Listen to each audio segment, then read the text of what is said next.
We often would say God is good. All the time, God is good, we would say. But then why is it so easy for us to forget the goodness of God in our lives, my dear brothers and sisters? Welcome to the Chosen's Path, your spiritual friend in need, right here reporting live on the Chosen's Path, the common denominator. We're not going to hold back. We're going to go right on into it, my dear brothers and sisters. God is good all the time, and we bless his name.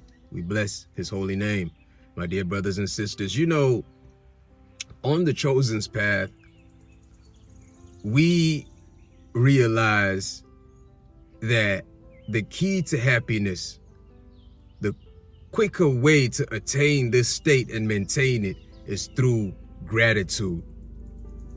Gratitude to the Most High, gratitude for his favor. We are grateful for the fact that despite our shortcomings, despite the atrocities that we commit on this planet and against each other, he is still merciful, gracious, patient. And even though we abuse his mercy and grace, he is still patient, my dear brothers and sisters.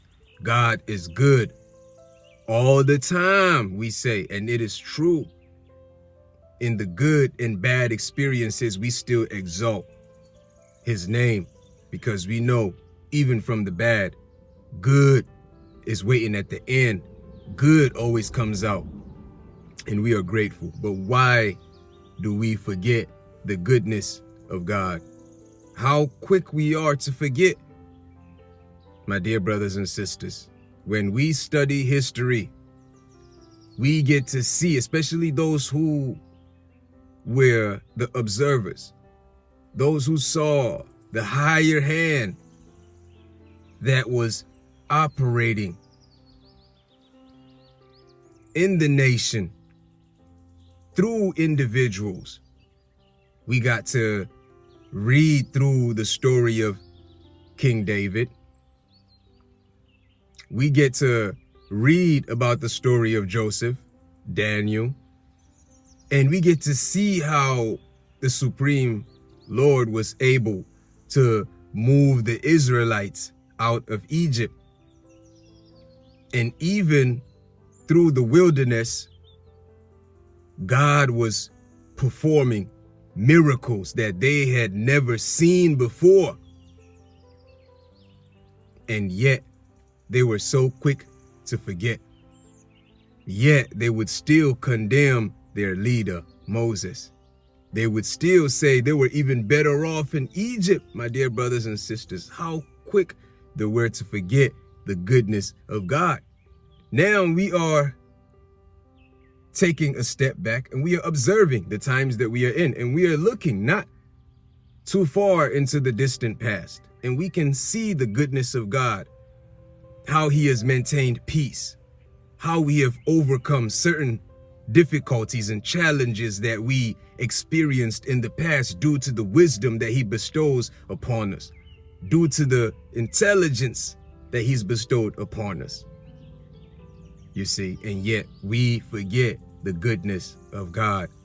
And as we get to forget the goodness of God, that is the main snare that leads us into trusting our own intelligence. And yet, can we really call it our own intelligence though, my dear brothers and sisters? Are we really going to say the intelligence we have is our own intelligence? That who gave us the mind to be able to hold intelligence? That who gave us, who interwove the wisdom that would allow for the human fabric to possess a brain that can hold this software of mind and project intelligence? My dear brothers and sisters, the goodness of God. We cannot forget the goodness of God. Forever grateful. Thank y'all so much for tuning in. We're going to cut it at that. Don't forget the goodness of God in your life. Forever we are grateful. Forever